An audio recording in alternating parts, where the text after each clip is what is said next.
It was June of 2002. I had just got back from the Middle East. It was right after 9/11. We got sent to the Middle East, and I had this idea that I was going to go into Special Forces. They had a Special Forces selection date for me right away. It's going to be 24 days long, and it's 24 days of hell. And at the end of this, it's called the trek. You have 48 hours to get from point A to point B. I learned a lot of me out there. I mean, I physically broke down by that point. I had no body fat left on me. I cut the crotch of my pants out because everything down there was chafed and bleeding. Everything's hanging out in a hole in my crotch. Blistered, bleeding, no food, no sleep. I knew I had no physical strength, but that's where I found myself mentally, and I figured out how mentally strong I am right there. Like, that was just unlocking the rest of my life. I probably have quite a few delusions about myself, but one of them is not that I'm an athlete of any kind. I've got a pretty good idea of what my physical abilities are, but every once in a while I meet somebody who puts those capabilities in perfect perspective, and this is one of those. Andy Morris is an Army combat veteran who travels the world competing in Spartan races and doing generally impressive, if not deeply unpleasant things for fun. He talked to us about what led him to competing in Spartan races and about how he now gets to compete alongside his daughter, who's racing as well. He told us a little bit about his time in the Army and about how that gave him the drive to do what he does, and also his goal of building a community of people who take pride in doing, as he puts it, the uncommon thing. He also told me he doesn't really like salt and pepper or seemingly food in general. So you know you're dealing with kind of a different kind of guy here, but different in a very good way. I really enjoyed getting to know him just a little bit. But if you enjoyed it, make sure you subscribe to the channel, because we're going to be having a lot of these conversations that make this community what it is. But right now, here's Andy Morris. What made you decide, hey, I want to go run 10 miles and sweat? What was the deciding factor to get you into Spartan racing? I think he and I are probably both thinking the same thing. We're like, I spend a lot of my mental effort figuring out how to not run anywhere. You know, I spend a lot of time trying to think of, like, how do I not run? Yes. Because I don't want to do it. I do not. Did somebody just say, hey, come with me? And you're like, let's do it? Or? Yeah, I actually thanked her. I was working out at Steve Whitehead's gym, Elite, you know, Elite Athletics.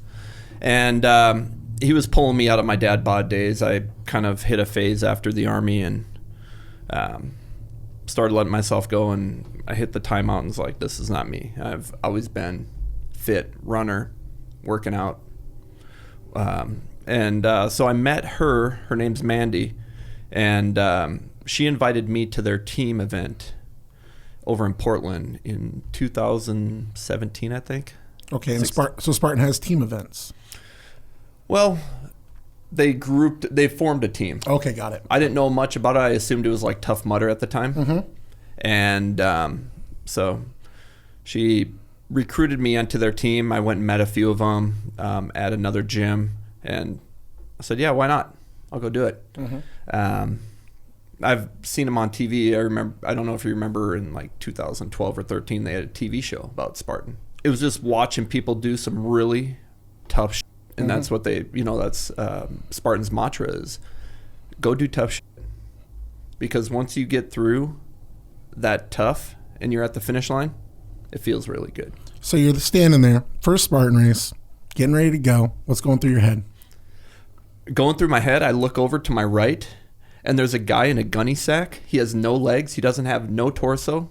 And he's going to do the race by his arms. That was my first impression of Spartan. I was like, holy crap. That's amazing. And that's your first Spartan race? First Spartan race. And he did it? He did it. Wow. I see him on the course every once in a while in Seattle or Portland still. He's on YouTube. But how does it make you feel about your abilities as an athlete? Well, if you look at him and say, if he can do it, right, the sky's the limit. Yeah. Okay. No, I would go the other way. I would see that and I'd be thinking, like, I am weak.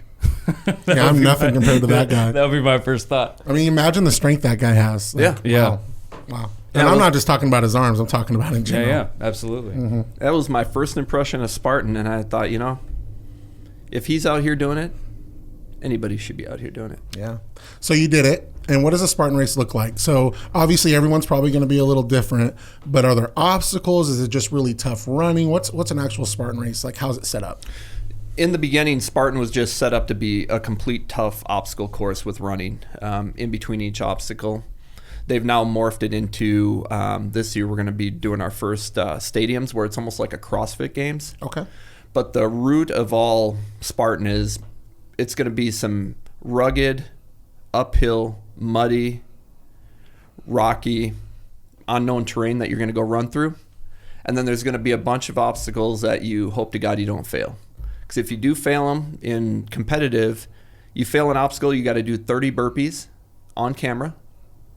And if you don't do one of those 30 burpees correct, it's a 30-second penalty to your finish time. There are punishments. There's punishments for not doing Physical the punishments, not just time. No. There's physical, and you say on camera, so there's like a shame element. Yeah, it's Oh my God. for us in the open class you don't have to worry about that, but in competitive, if you fail an obstacle, there's a penalty for failing that obstacle. Do you fail obstacles or?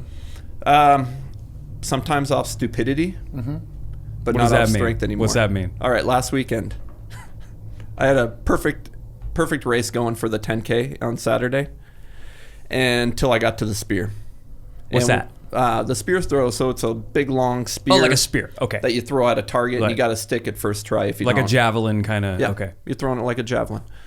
And it's tethered to a rope because when, somebody throws it, the next person's got to pull it back. So Okay. it's tethered. Whoops. You're right. And it's always known, do not step on your rope. I Okay. made that one rookie mistake years ago, and I had never made it since. Okay. Last weekend, I was having a personal record run, and I completely grabbed the rope, put it over the fence because you're standing behind a fence. That's your boundary on how far you can get to the target. Okay. So I made sure all the rope was on the front end of the fence. I get in my stance, I throw it, and I didn't realize a little chunk of the rope came up under the fence. And when I put it into my stance, I was stepping on the rope. Okay. So I missed one obstacle out of 2 races last weekend because of that. What'd they do to you what do they do? Because you said for one, was that the burpees on camera? Every one that you miss, you got to do 30 burpees. Okay. And did you say, I'm sorry, that you have to stick it the first time? So every time you miss, Oh, it's only one shot. it's one shot. You got one shot to do it. If How you don't far away do is it? It's 30, I think around 30 feet. I've How never big is really the target? measured. You've got What? like a square, So what, like a 1x1, 2x2? maybe a little bit bigger. Okay. Keep going. Yeah. I'm looking up pictures. Go ahead. Yeah, you can look at spear throws. They have some are bigger, some are smaller. Some of the javelin spears weigh more. Some are bent. So out of all the obstacles, I'm just curious, what's the hardest one? What's the one where you were like, man, I don't want to do that again? Or do you do it every single time? Are they all the same or do they mix them up? Oh, no, they mix them up. Like Okay. this weekend coming up, they put out the map, and there's a couple I haven't done for a couple of years. So Like what? they have one that's, I think, called... I might have been blank here. That's okay. I screenshot them because I go to right to YouTube and look at them. Mm-hmm. And if I do have a difficult one, I've actually built the obstacles here for my daughter and I, and we've practiced in the park. So And that's right. You and your daughter do compete together now, correct? we do. Excellent. So I'm just going to ask you a quick question. When you're training, you know a race is coming up. You got about 2 weeks left. What's that look like? What's your 2 weeks preparation look like heading into an actual event? Are you dieting? Are you on a special diet? Are you working out less, working out more? What does that kind of look like? I guess as we, get older, get stronger, get wiser, it's a lot different than I was before. But it is. I'm on a diet because I don't know why I did this, but I went into a body transformation contest too at the same time that I started my Spartan season this year. Okay. I learned my lesson off of eating a whole pizza and then going to run a race the next day. I'll never do that again. So it is a lighter meal, but Pizza's a lighter meal? Is that what you just said? no, I'm Oh, going okay. for lighter meals now. Oh, But okay. I was about to say, well, pizza's a light meal. Certified. I've really tailored my diet to what I'm trying to accomplish outside of Spartan 2.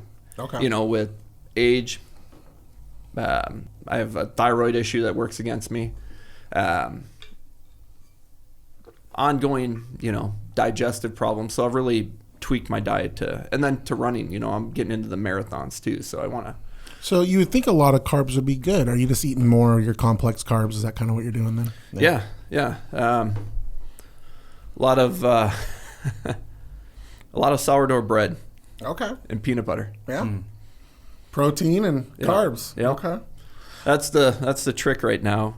And then I eat a lot of clean protein. A lot of chicken breasts, a lot of the tuna, the basic, a lot of rice, a lot of potato. Do you do your own prepping, or do you have somebody like a coach or somebody do it for you? My daughter does it for us. Oh, excellent. Okay. She's 14 and she does all the meal prepping on Sundays. Wow. So how old was she when she decided to say, Dad, I want to get into racing? How old was she then? She was last year right when she turned 14. Oh, is that when you can start competing? Yep. Okay. You can go into the kids race, but she had never had a desire to go compete with kids in a smaller race. She had watched me do Spartan races and thought it was kind of cool, and she told me, I think I want to do one of these races sometime. I was like, oh, okay, cool. You didn't ask her? She just came to you? No. Okay, awesome. I was getting ready, signing up for races last year, and she said, hey, I want to sign up for a race. So I, gave her my credit card. I said, create a Spartan account, sign up for the race. I thought she was going to sign up for open class or a kids race. And she's like, all right, I signed up for the age group competitive, 14 to 17. First race. How'd she do? She got second place. Her very first race. Her very first race. Wow, that's amazing. Where was it at? It was in Portland. Okay. Yeah. Unfortunately, I wasn't able to watch her finish her first race because my heat was 15 minutes after hers. But, it was a proud moment and a breath of fresh air when I saw her at the finish line because I knew she did it. Going in there, you don't ever want to doubt them, but it's her first race. She's in a competitive thing. She doesn't know what she's about to jump into. Mm-hmm. Is she going to do it? And I didn't know what her mindset was. I didn't know that she already had that mental fortitude and that resilience to go, this is really tough, but I'm going to continue to do it and I'm going to finish it. Right. With nobody out there cheering her on. And you would say she just instantly fell in love from that point on? Absolutely. Okay. She then signed up for another race in Seattle and took first. Wow. Yep. And then she signed up. She didn't want to do one race anymore. She signed up for 2 races on one weekend in Sacramento and took second, I think. Who's taking first in the same person? Does she have like a major, like the Kevin Durant to LeBron? She's starting to build that competition. Yeah, she's got a girl out in SoCal. Caitlin Lawrence was her competitor out there. Okay.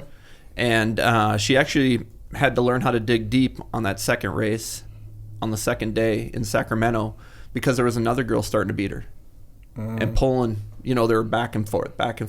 And then finally Riley just kicked it in her head and said, I'm getting second place, and just got second place. Okay. Didn't let the girl ever catch up again. So I'm starting to see her, a little of me transform into her. Hey, that's awesome. Without even pushing her. Mm-hmm. I guess she wants to do tough stuff. And right. So tell us more about let's go back to you here. So tell us more about your Spartan story. So you started in 2017, you just did a couple races. When did you say, you know what? I'm ready. I want to make this, I want to go all in because I want to make my way to nationals. When did you make that decision? I think it was around 2019. Okay. And my first race I did, I felt obligated to stay with the group. And, I'm up ahead and I'm like, come on, you guys, come on. I'm like, oh my God, this isn't me. I can't run a group thing anymore. Mm-hmm. And so we finished the race. And the guy that was in charge of that group, he said, never again, don't ever run a team race. He goes, go competitive. And so I never went to open class or any team event again. I went right into competitive, but I was only doing one race a year. Okay. I was doing the Portland race, and I did that in 2018 and 2019, and I just steadily watched my numbers go up. There's in my age group, 40 to 44 and 44 or 45 to 49, we are the most competitive on all Spartan levels. You would think the 20 and 30-year-olds are, but we have the mental game, we have the physical game, where they have the physical game, and they're still developing that mental game. So their times are great. But when you look at the spread, last weekend, 20 seconds determined third place and to 11th place for us. Oh, wow. Yeah. So it's really close. Yeah. So I started seeing those numbers go up in 2018. 2019, I made another big jump. I knocked like 8 minutes off my time, year after year. Mm-hmm. And I was like, all right, I got to do something with this. I'm not getting any slower. Mm-hmm. I need to start putting some effort. And then COVID hit. And then so how many races have you done competitively, and what have your placements been? I've done, I think right around 15. I'd have to look at my account. Okay. 15, 18 competitive races. And I've always finished in the top 15 in those. Wow. Have you ever taken a top 3, top 4, top 5 yet? Not yet. I'm hungry for it. Okay. All right. My goal is I want to be on the podium with my daughter. Yeah. In the 1, 2, and 3 are on the podium. So you did nationals, correct? Yep. Okay. And what was that like? Kind of tell us what made you sign up for it, because it was pretty far. Where was it actually? You're referring to World Championship. Or Worlds. Okay. Yes. Yeah. So racing last year, I went all out. Maybe not with a ton of races, but every race I did, I was top 12. And I got an email after Seattle. It was one of my best races ever. It was another, I think, perfect race. And my times were qualifying for world champions. So they sent me an email saying, hey, you qualified for world championship. It's over in Abu Dhabi. Wow. Yeah. So you went all the way to Abu Dhabi. I can't even say it. Abu Dhabi. Abu Dhabi. Yeah. Yeah, I flew into Dubai. Okay. Which that was, interesting with all the COVID testing you had to do and all the prep work you had to do and all the stress you had to put on yourself to make sure you got into country with a valid PCR so you didn't have to sit there and do another one and wait for another result. And I got into Dubai, spent a day in Dubai. I actually have a coworker that lives in Dubai, so he picked me up from the airport. Oh, wow. That's nice. Yeah. So it made entering into a new country a little easier. Mm-hmm. And then I spent a day in Dubai, and then he drove me down to Abu Dhabi. And I stayed a couple days before the race just to get used to climate, sun, desert. Yeah, what was it like? So, what was the Worlds like? Describe the race, the setting, the people that were actually in it. Was there anybody who's like famous competitors that were in it? What was the experience like for you? Yeah, so typically they have the Spartan World Championship in Athens, Greece. It makes sense. It's a Spartan setting. It does make sense. Yeah, so here they are trying to get a bunch of people during COVID times into 3 hours from Abu Dhabi in the middle of the desert. It's a place where they go out and they race up sand dunes with their ATVs and their four-wheel drive trucks, and everybody has gobs of money there, so it's just, how quickly and gracefully can I break this $100,000 truck going up the sand dune? Right. Well, Spartan saw that as a good opportunity to put a obstacle course race in. Mm-hmm. And it's over in Liwa. Liwa, it's part of the Abu Dhabi Emirate, because there's several emirates in the United Arab Emirates. And so it's Liwa, and there's I believe it's called the Morib sand dune. It's the world's tallest sand dune, and it's a 50% incline. 50%. You're basically, and it's just sand. All sand. Wow. And so they set up the course. It was a beast, which is around 13 miles, but they always say Spartans can't count, so it was like 14.5 miles for the World Championship race. Out in the middle of the desert, sometimes you were hitting, shin-high sand. I wore my flip-flops in here. I'll show you all my black toenails that I still have from it. Wow. And what from? What caused them to turn black? Sand getting in your shoes and just compacting so tight that your feet were just getting pressed in your socks and shoes because the sand was just flowing in. Wow. There it is. Morib Dune. Yep. There's a truck he was talking about. And you ran up that? We ran up it a couple times. Wow. So midway, you threw a spear. If you missed your spear, you did burpees and then ran up that. She got up there. Oh, yeah. She perfect. Yeah. Perfect example of a Spartan right there. Just a nice night out on the town. Nice night on the town. Yeah. Yeah, so this is out in the middle of nowhere. We're not getting any sleep at night prepping for the race because they have all these four-wheel drivers out there at the middle of the night just racing and ripping around, and you just hear that all night. And so now we're sleep deprived.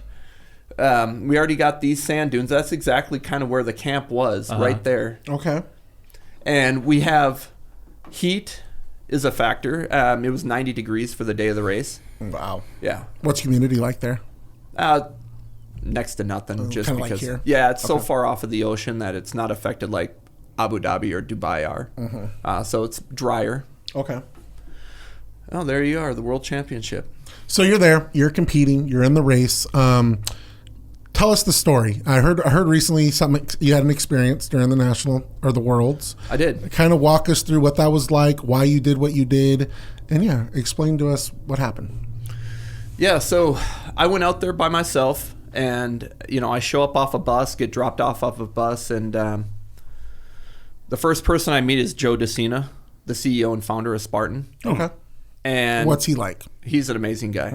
Yeah, this guy is incredible. He's got that same mindset. He doesn't like people never unlocking their full potential, and that's why he has Spartan. He wants people to get out there, do tough stuff, realize how fun it is to put yourself in misery. Because at the end, you hear this all the time. This is cliche now for, the Goggins world, the David Goggins. But on the other end of suffering, it's a pretty good feeling when you get through that. So Joe DeCina's there. He's welcomed me. He shook my hand.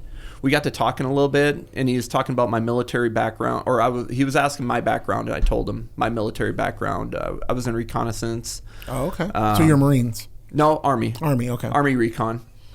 And he goes, hey, I wanted you to talk to these guys. And it's called, they have a Spartan Agoge they did out in the desert the night before, and it's like 68 hours of nonstop go. Wow. And it's land nav, go get your own food. It's a fun event. I'm going to look at these Agoges. So we got to talking. He linked me up.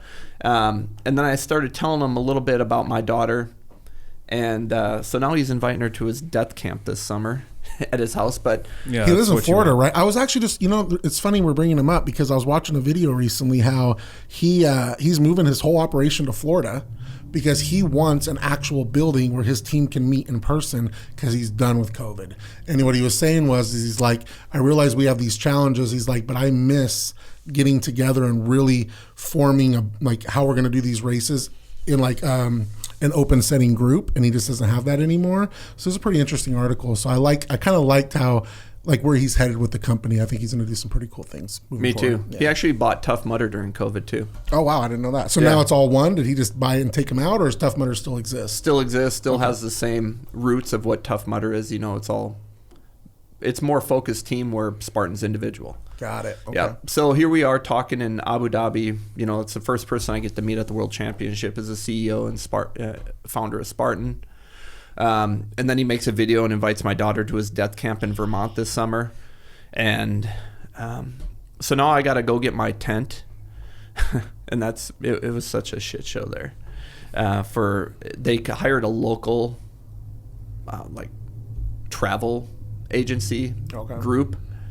And they were the coordinating group, and they were completely unorganized compared to what we were used to with Spartan. And so now you go get a tent, and I rented a tent. I rented a sleeping bag because I wasn't going to carry all that with me overseas. And then you look over, and they're like, oh, you're over there because I didn't pay for VIP and all that stuff. And they had a VIP section, huh? Oh, yeah. What's that like? Were the tents just bigger? Yeah. Somebody went and put them up for them. They had, the big Bedouin tents. The little big pool ones. in the back. Probably. I couldn't go in. So here I am looking way down there. I was like, God, this is like 3/4 of a mile down the road. And I'm carrying my bags, my luggage, carrying a tent, carrying a sleeping bag, and walking to the camp, not knowing what to expect. So put up the tent, and instantly there's sand all over in the inside. You don't even want to fight it. It's just naturally going to happen. And by then, it's starting to hit me a little bit on the jet lag because was it a 10-hour difference? Okay. Yeah. And then you've already been there for a couple days, but it's just starting to catch up to you. Yeah, right? It's starting to catch up. And then set up camp.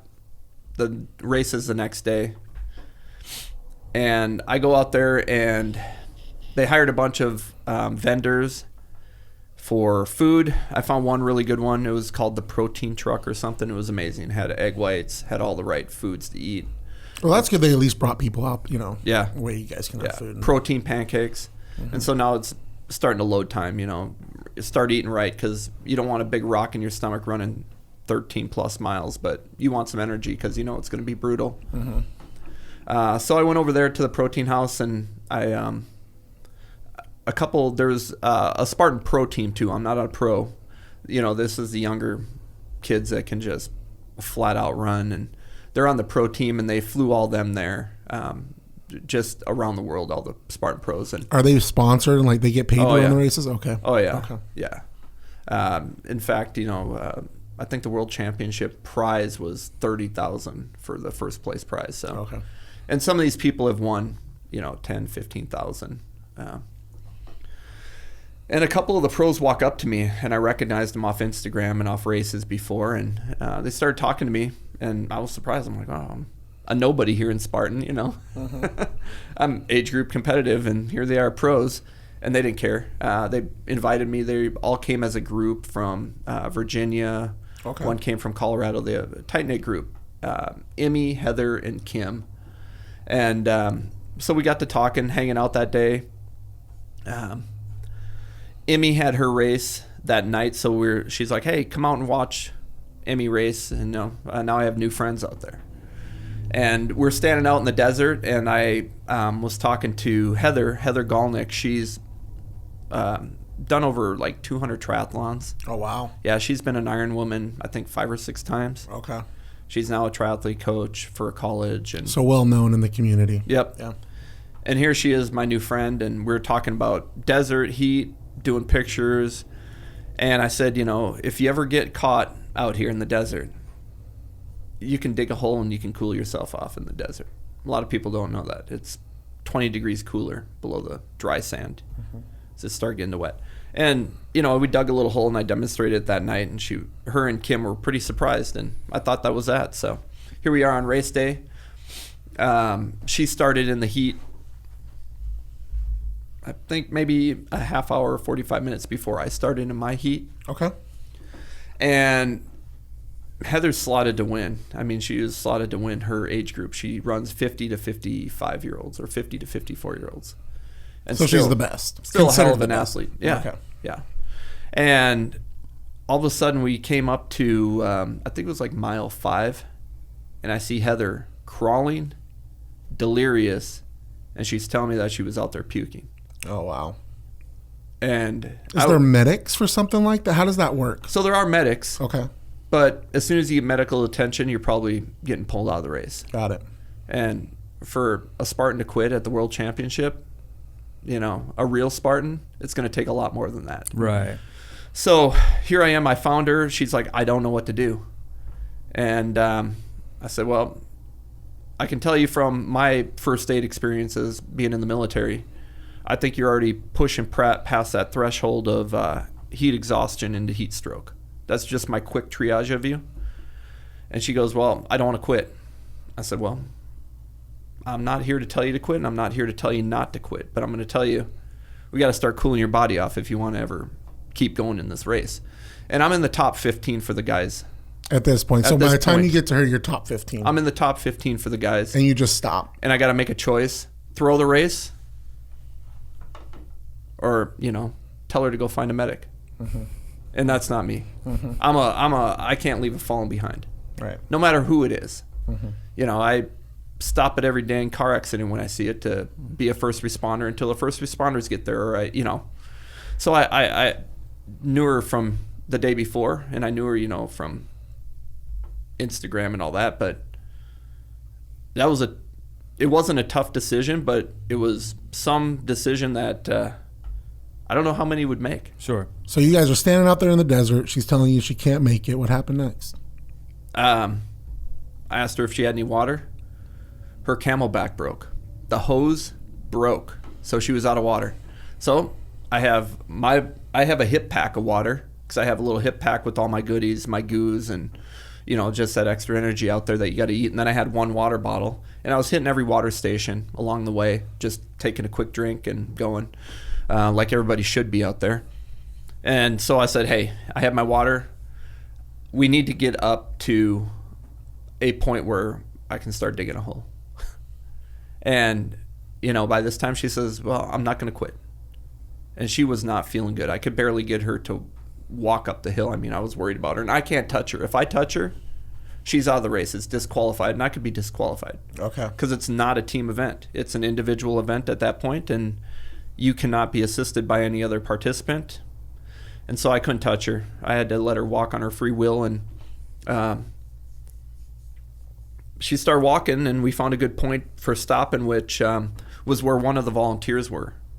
So he was out there, and I knew, all right, he has a radio. All right, call for some water. Like, let's make this a temporary water point or something, because there was a lot of other people just sufferfest. You could see that stretch must have just drained the heck out of a lot of people. There was a lot of people crawling, walking, barely moving. So you have pros out there, or people that are famous, and they're at mile 5 out of 14. Breaking down. And they're already breaking down. Breaking down. Wow. Yep.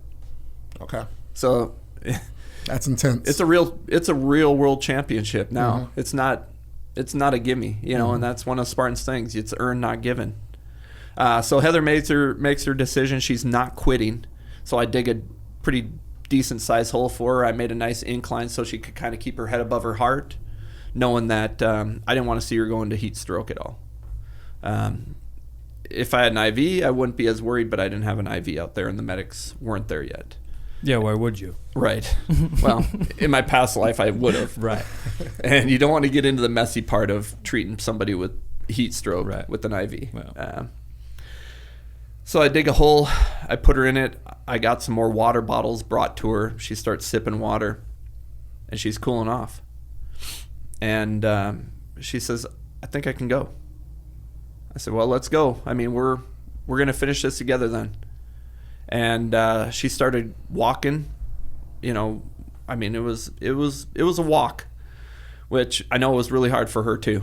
It was hard for me. I mean, here we are at World Championship race and we're walking. And so we started walking. She did all the obstacles. Wasn't feeling good getting over the obstacles, but she found a way to get through every obstacle without failing it. Because she knew if she was going to fail it, those are going to be some more burpees tacked on. And she's not in the condition to do burpees. They're still going to make her do that? Oh, yeah. I mean, if she wants to get the medal, right? Exactly. Okay. Yep. Feels like there should be exceptions, but maybe that's just how I live my life. I don't. Yeah. No, Joe DeCina on down doesn't do exceptions. It's either you're going to go out and do it or don't do it. Yeah. So you helped her. You guys crossed the finish line together? Yeah, by the end. All right, so we're coming up, I think, about mile 10 or 11.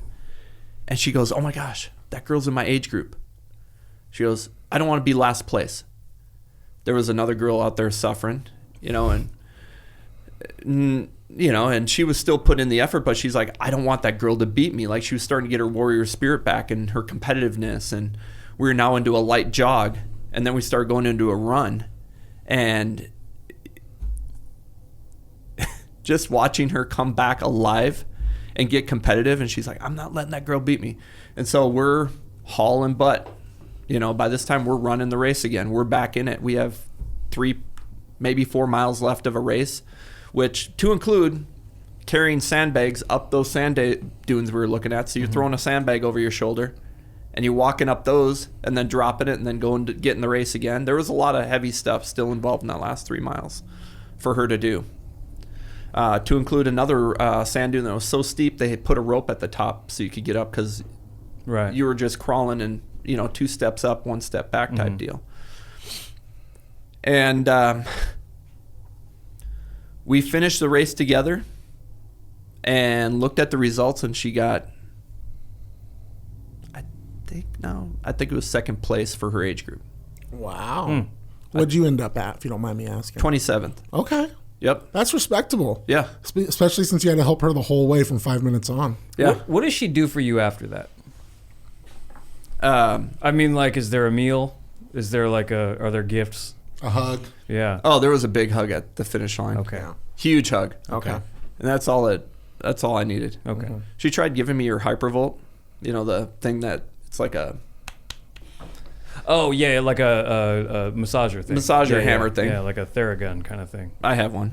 You've already got it? I've already got Yeah. I thought that was mighty sweet of her. You're welcome for the whole. When's Worlds this year? I think it's in December again. Are you going to do it? Yeah. Okay. Do you know if where I it's qualify. Do you know where it's at? Same Abu Dhabi. Okay. They have it for 2 more years there because he planned it out because he doesn't know, how things are going to open up around the rest of the world. And that was an easier hub to get people worldwide because there was people from all over the world at that race. And that was the easiest way to get a bunch of people together again because of, pandemic. And so we have 2 more years in Abu Dhabi area. I don't know if it's going to be at the same venue because there was a lot of complaints on sleep deprivation. I mean, everybody's having to step over passed out women and stuff. Yeah, it's tough. It's tough. It wasn't easy to hot, hungry, and tired. Sure. Yeah, I just don't know how, what it would take exactly for me to get used to doing that part. But it is not fun. Yeah.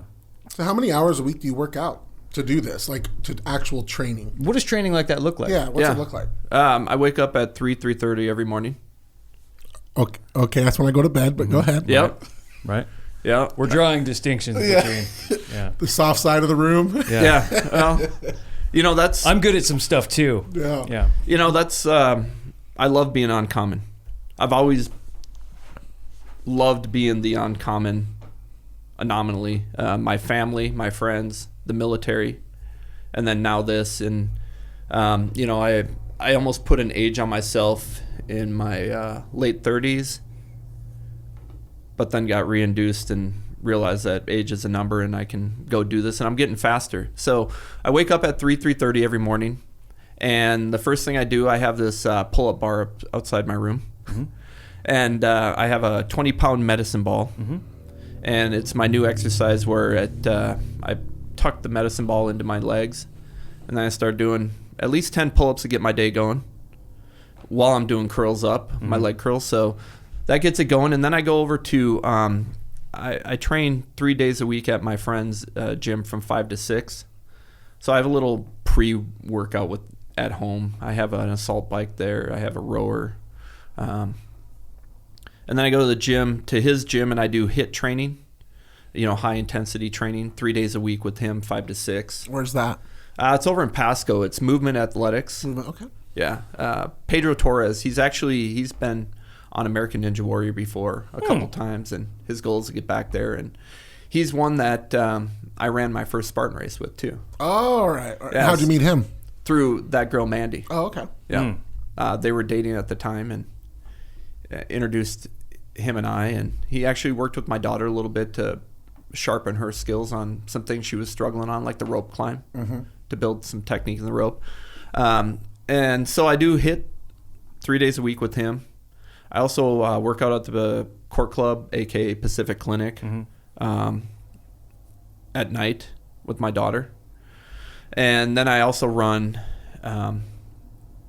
Badger Mountain. I ran the streets a lot and ran, kind of trails and Keene and all that, but I'm bored on flat now, so I run Badger Mountain and Candy Mountain. Okay. And I try to get anywhere from 10 to 13 miles in that run every time I go out and run. So you just do the loop?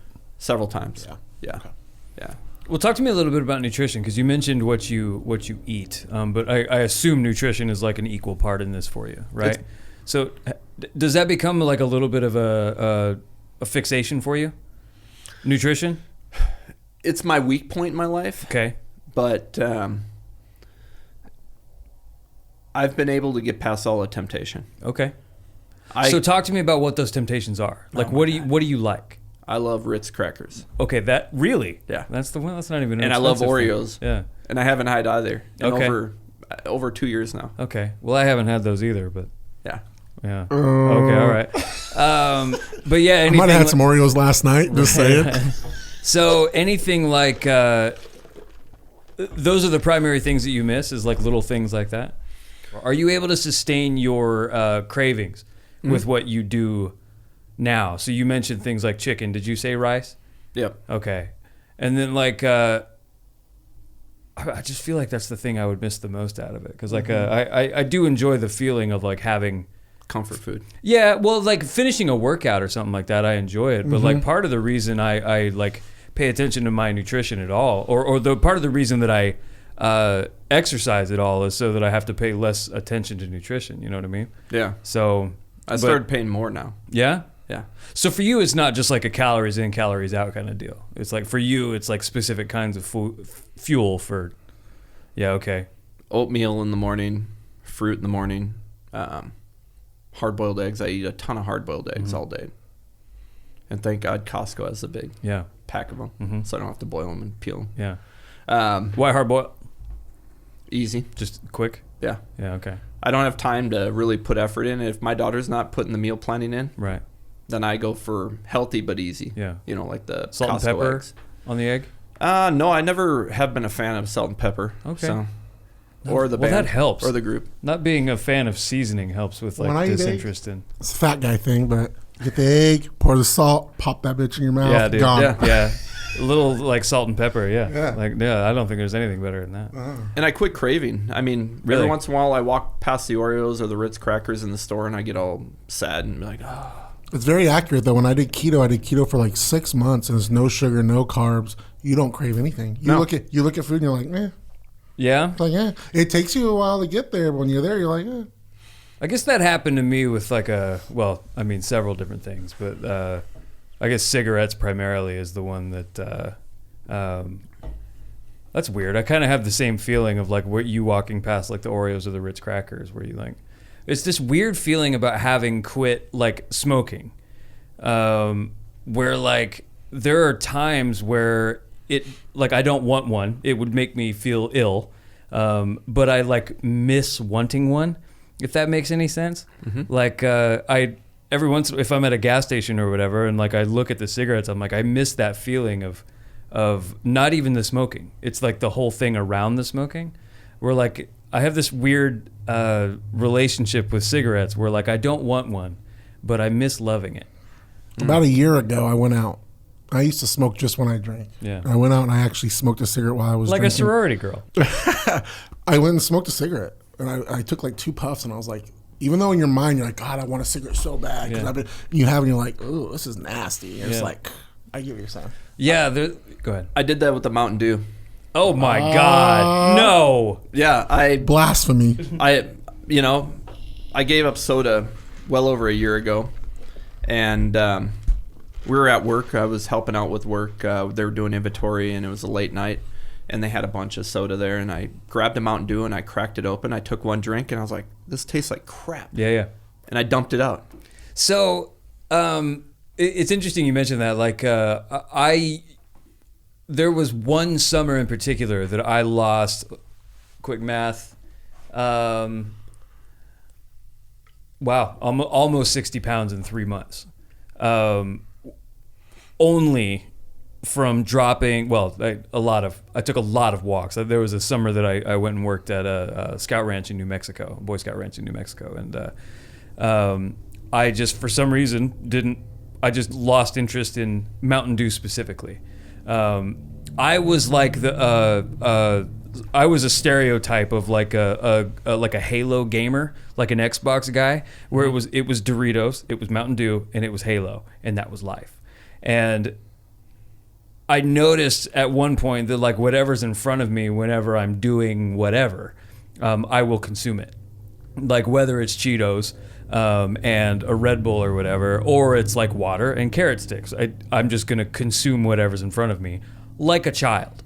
But that summer, I just decided to, I was just going to see what happened if I dropped Mountain Dew, because everybody knows like sugar's not the greatest thing for you. You need some, but like that amount of sugar is a problem for you. But it was just, that was the fastest change I ever saw about anything in my life, was just cutting that specifically out. Was there a time when you mentioned you had a dad bod, was there a time where things like that were? Oh yeah. Yeah? And even then, not interested in salt and pepper? No. Okay. No. On anything? No. Andy. Your chicken, what's on the chicken? Yeah. Plain. Not hot sauce. Hot sauce? Tuna packets plain. Hot sauce? No. No, I'm a food is fuel type person. I've been that way most of my life. I mean, Really? I enjoy a really good tasting meal, and if somebody seasons it, then I keep it that way. I don't put extra on it. Right. But I don't season my food. I'm a pretty plain eater at home. Very interesting. Like I said, I'm a simple plain eater. I don't make meals at home. I'm like, all right, I'll make some vegetables and steam them, or I'll Yeah. make some chicken breasts, but I massively make them in the oven, or make a huge thing of rice and then I continue to eat it all week. Or Yeah. I make tuna salad where I'm just make a huge thing of noodles, and it's not regular noodles either. It's chickpea Okay. and peas, and that's just my food all Do week. you need a hug? No, Are you sure? no, I am not. I am so happy I'm not hooked on food. Okay. When I fly, like this last week when I was flying, I agree. Go ahead. Sorry. I was flying and I was in first class, and I was watching. Every time food was offered to everybody else, they took it. They did. Like they gave them their box of food and they took it and ate it. Then they walked by with the snack cart and people took it and ate it. Yeah. And First then class, right? Yeah. Absolutely. Give it to me all. And whiskey. And gin, I want vodka. leftovers. I Yeah. paid $1,000 for this seat. Yeah. I'm gonna Keep it coming. take my damn peanuts. I remember just quick aside, I remember one flight, the first time I was ever in first class, when I found out that they just keep bringing drinks if you want them. Oh, for real? I've never been first class, so I wouldn't know. It's a cool experience. But that was it for me. That was a different part of my life, but the amount of alcohol that you can have, you're just sitting there, and the flight was from Florida, so it was forever. Wow. I was obliterated on this. I don't know, but they kept. I guess I hit it well because they kept serving me or whatever. But like, I can understand that temptation. Like, if they're gonna give it to me, okay, I'll take it. But you don't see it that way. For It's a little gluttony. That's what it is. Us people over here who just want it all. It's gluttony. Yeah, it's more of that uncommon, and whether people see it as suffering or not, but it's a form of suffering. Yeah. It's like watching everybody eat the cake and you're not eating any. Right. Do you do Wim Hof? What's that? I'm going off subject, but you know who Wim Hof is? No. He's the cold treatment guy. He does the breathing technique. Have you never heard of him? No. You should look him up. Wim Hof, Wimhof. Basically, he's famous for, they scientifically hooked him up and injected a virus into him. And he was the only person who was able to breathe it out without any kind of medical help. Oh, wow. And because he wanted to scientifically prove that his method would actually work against disease, and he was able to do so. And he believes in like cold water submersion, where you like literally negative whatever, you're in there for 10 minutes. His breathing is like you'll hold your breath. There he is. If you're really into pressing your body as far as possible, I highly, highly, highly, highly recommend Wim Hof. I think somebody told me to read a book about him. Does he have a book? I'm sure he does. I think I there it is right there, screenshot. the Wim Hof method. Oh, yep. There you go. Yeah, somebody did tell me to read that book. I did it for a year. I followed his method for 1 year, and it literally changed. I should have never stopped. All I was doing though was cold showers every day, and I would do his breathing treatments once a day. And it's like a 3-part series, takes about 5 minutes, and you're done. It's amazing. And you get this high. You get this when you're done with the breathing. It almost feels like you get like this wild rush throughout your whole body because you've just put so much oxygen into your body. That's what the whole purpose is. At a certain point, it's not even like a life worth living. In my opinion, if that were part of my day every day, unless it meant for example, do this every day or you lose your children. Okay, sure. Right. But if it's like, this is gonna feel. If you're telling me that I'm gonna feel great after doing something like that, that's fine. But I could also say I could hit myself in the knee with a hammer, and by the time I'm done hitting myself in the knee with a hammer, I'm just really glad to have not, I'm glad I'm not hitting myself in the knee with a hammer anymore. Truth. That's how that feels to me. I have a question for you. I'm going to digress a little bit. You were in the military, and I can obviously tell that's a huge part of you. Yeah. I just want you to tell me what did the military do for you? And while you were in the military, tell us your most memorable moment, whether it's good or bad, just something that really transformed your life altogether. Yep. It was June of 2002. I had just got back from the Middle East. It was right after 9/11. We got sent to the Middle East, and I had this idea that I was going to go into Special Forces. And so I was training before 9/11 hit, and then we went over to the desert, and I continued to train there when I could, when we weren't on a mission or working or anything. I was walking around our camp all night long and waited in the sand, doing exercise. I was having people sit on my back so I could do push-ups and everything. So I'm continuing to train because I know I'm going into Special Forces. I'm going to go to the selection at some point when we get back. And I coordinated. We came back. They had a Special Forces selection date for me right away in June. It was the first time they did June since the 80s. And it's in North Carolina in the summer in June. So it wasn't pleasant. It was hot, humid. You're at Paris Island? No, it's Camp McCall. So it's the JFK Warfighter Center outside of Fort Bragg. Okay. It's the Special Forces camp where they do selection and that process there. And it's going to be 24 days long. And it's 24 days of hell. And you don't know what to expect. You don't know, what passing means or what selection means. It's just you're going to go there and you're going to either make it or break it. So is it the Army's form of, let's say, the Navy SEALs, would you say? Similar, yeah. Okay. Yeah. They talk about Hell Week and all that. And we were going through our Hell Week for 24 days. And so when you get down there, it's just, you don't know what to expect. And it's sleep deprivation. A lot of times the meals were light. And so no sleep, minimum food, and lots of exercise to include. You're out there in the middle of the night navigating from one point to another. They call it the STARS course. And so I go through this for 24 days. And at the end of this, it's called the trek. And you have to make the trek if you want to be selected. Now, I had 2 friends come with me at the time. And by this time, at the end, both of them had left. One quit and one got kicked out.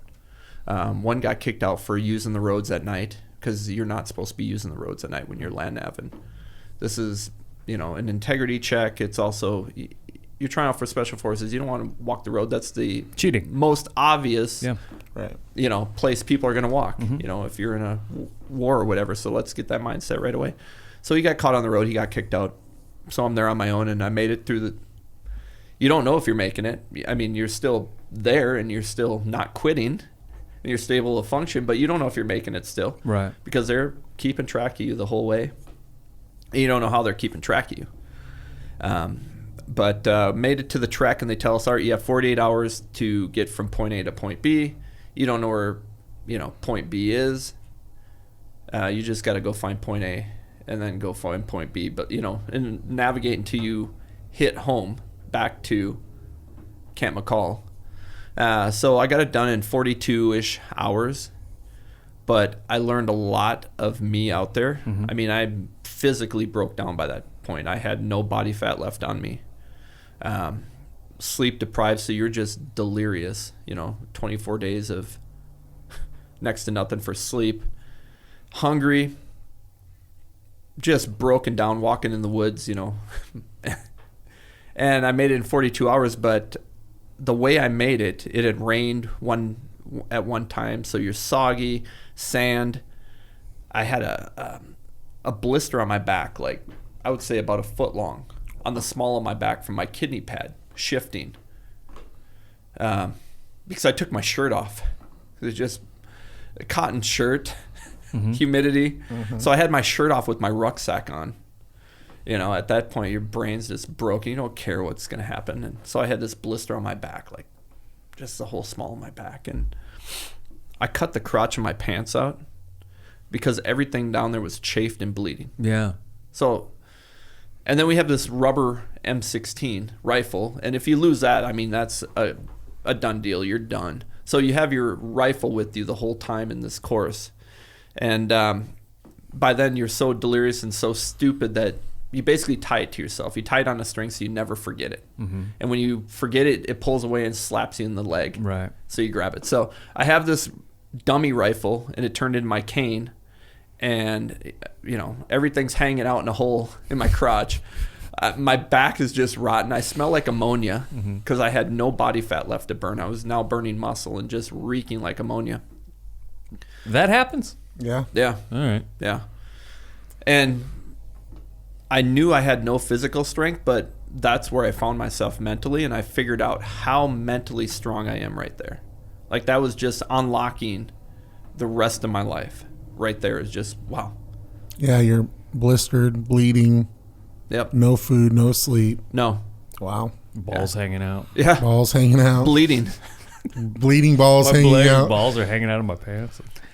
So Spartan's nothing for you, man. What are we even talking about? Well, that was kind of my thought. Was I remember a story my grandpa told me when I was younger about part of his time in boot camp. Part of it involved like getting locked in like a box for a while in some kind of like mock sort of hostage situation thing. And I remember he said he was locked in that box for a while, and he said like in that moment he kind of learned. What he learned in that moment was that anything will pass, almost anything. But that was where he learned the "this too shall pass" kind of thing. So, in something like that, I think it's a lot of people. As you mentioned, feeling uncommon or enjoying feeling uncommon. I think that a lot of people in that situation would just be happy to never have to experience something even similar. To that, again, you on the other hand, choose to do sort of lesser versions of that for recreation. I do. Yeah. I go out and I run 30 plus miles at one time on a Saturday morning, and I go for, can I run 35 miles or 5 hours, what comes first type scenarios. And it is crazy, but I love the feeling of no one else is out here doing it. Mm-hmm. And then, I'm told probably 6 to 8 times a week, oh my gosh, you're inspiring, mainly on Facebook and Instagram or messages or, in person sometimes, but mainly on there. And I don't do it to be inspiring. I do it to feed that need. Mm-hmm. That personal growth. Yeah. Mm-hmm. And just to have the next challenge, like what's the next thing? Like I used to suffer hiking up Mount Si, and now I run up Mount Si over in North Bend area. Okay. And now one day I said, can I do Camp Muir? Can I get up to Camp Muir down and get over the enchantments and do a through hike through the enchantments? And I said, who wants to come with me? I had friends that did Camp Muir with me up Mount Rainier and then down. And then another group that did the enchantments with me, but no one would do it together. My goal is I would love to find more people that are willing to do the uncommon things. So I'm putting together a team. It's going to be called Team Uncommon here. And it's going to be all ages. Fitting. Yeah. I want to find Apt name. I want to find the people like my daughter at 14. Right. She's already there. Like I've watched her on Badger Mountain in a Sufferfest, work through that Sufferfest as a teenage girl, not willing to quit. And I think we need to find more people like that. Sure. Or at least or introduce them. Yeah, pull that out of people. Pull that out of people. Mm-hmm. I mean, not at the magnitude that some of us thrive on, but right. I really want to find people, and that's what a lot of these people do, or talk about it. David Goggins, I always refer to him because he's one of them that comes to mind, He's helping people pull that out of him. And at a local level, I'm not looking to be some David Goggins someday, but at a local level, I would love to help find that and tap into that potential that people don't know they have. Without them going maybe to Special Forces selection. Well, maybe they should, or right. Hell Week or something. But at a lighter level, like go run Badger until you can't. I thought about doing a competition where you run up the front of Badger and down. Like how many times can people do that? I would love to, create your own little Spartan race here in the Tri-Cities. Yeah. I like that. It's a great idea. There's a lot of kids that could use just, because I come from a poor part of town, right? And I think about, you could do a lot with the youth and something like that, getting them off the street, getting them out of mom and dad's house who isn't safe anymore, and showing them, hey, let's all meet at Badger this day and like have groups come. I think that's a great idea, Andy. I think you should definitely go forward with it. And anything we can do to help or I can do to help, just let me know. Yeah, so first step I'm taking is I'm working on my personal training certs. So I'm qualified and, legitimately knowing how to take care of people instead of just putting them in the... Right. Just throw them in the wilderness. Throw them into the pain that I love. I was going to say... Because it may not be healthy for everybody. Right. My first thought was like, you seem qualified, right? But the risk would be like if you just drove them 30 miles away and told them to run back, I wouldn't really trust that personal trainer. Right. But how many miles do you think you could run every day? Every day? Every day. I spring back pretty good. Like this weekend, I ran 13 and a half miles with I think it was 3,400 feet of elevation gain. Okay. And the next day, I felt good. And my friend and I, we went and did 42 miles of biking up the hills over here. So I spring back. I think I could sustain. On average. I would love to be able to see if I could do 13 a day. Okay. Right now, I can easily run 6 to 8 a day. Okay. That's like my warm up now. I wasn't always like that. A 2-mile race used to scare me. Uh-huh. I mean, I was in cross country when I was in high school or track, but when I was getting older and less of a runner, I was like, there's no freaking way I'm running 3 miles. Sure. And now my typical run is a 6 to 8 miler. Okay. If you average 13, it would be 523 days to run across the Transamerica. Run all the way across. 6,800 miles? Is that what I read there? 6,800 miles, 13 miles a day, yeah. Wow, because it's only 3,000 miles from coast to coast. Well, I mean, it would be... Well, if you were on a highway, which I don't know if that's more boring or whatever, but I don't know what the most direct route would be as far as trails, but that's a system of trails that go completely across the country. Oh, wow. So 500-something days. If you got free time, I wish I did. Yeah. I mean, I'm looking at building a place in my life where I can, and I have some plans here of, my next steps is what am I going to do with what I harness here, and I'm hoping to free myself up to do things like that, because a friend of mine, her and I were just talking, we have these gifts, we need to give them out. We need to pass them on and help out other people with them. So, sure. Like I said, I'm looking into personal training and probably making the next steps after that. I'm not going to go work for a gym of its own. I'll look at making my own and right. tailor it to my lifestyle, not the typical CrossFit gym or anything like that. Mm-hmm. So make your own. I love it. Yeah. So that's the plan then. Moving forward, do you ever want to make it a full time? Yeah. And it's going to be my end goal is where it's travel based. So I set up, I'm like, hey, we're going to go to Hawaii for 2 weeks. I'm going to help transform your body and your mind. And I'm going to have all your food prepped for you. You're going to know where you're going to stay. I'm going to pull you away from any temptation. And we're going to train 6 to 8 hours a day. Let me give you my advice. Do it. Yep. Don't hesitate. Just do it. Don't wait. The sooner the better. I think you'll be great at it, man. Really. Yeah. I mean, I'm excited for you. I think that's going to be, knowing you for as long as I have now, just through the social media and cards and everything else, I think you'll do a really, really good job with it. So thank you. I'm proud of you, man. You've done a lot. Yeah. Thank you. Absolutely. It's fun getting older in this lifestyle. And that's what I tell people. I'm just trying to age appropriately to my lifestyle. That's what I'm doing. Mm-hmm. So. And change some lives along the way. Yeah. I mean, that's the big thing is I want to, I hate when people say, oh man, you're inspiring, because my rebuttal, and I don't ever say this to people, but I really want to, is I want to see what that inspiration does for you, not for me. It's, thank you. I appreciate that I'm inspiring you, but what is it doing for you? Show me what it's doing for you. Mm-hmm. I don't want to, I feel really, I was talking to my friends about this. I said, I don't know what to do with this anymore. I said, I get all this, oh, you're inspiring. I don't know, I want to do what you're doing. Can you train me? Can you do this? And yeah, that's great. I love hearing that, but I want to see motion out of that. I want to see people show me why or what the result is that, the inspirations. So. Right, absolutely. Yeah. All right. Yep. Anything to end with, Brian? I think you deserve a cheeseburger. Oh. Or 2. I'm going to tell you, my daughter picked out our end of race meal on Saturday when we were in Arizona. Oh my God.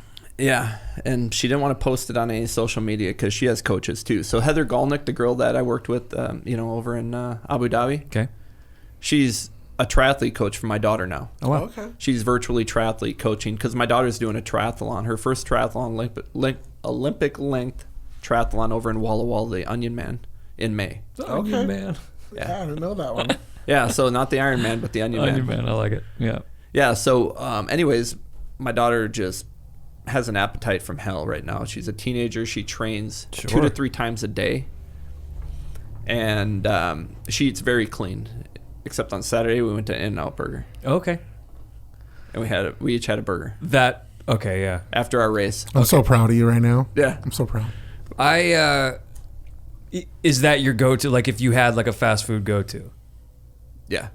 Would be In-N-Out? I stay away from fast food. Sure. But I guess when I think you're in In-N-Out territory, enjoying In-N-Out every once in a while. Right.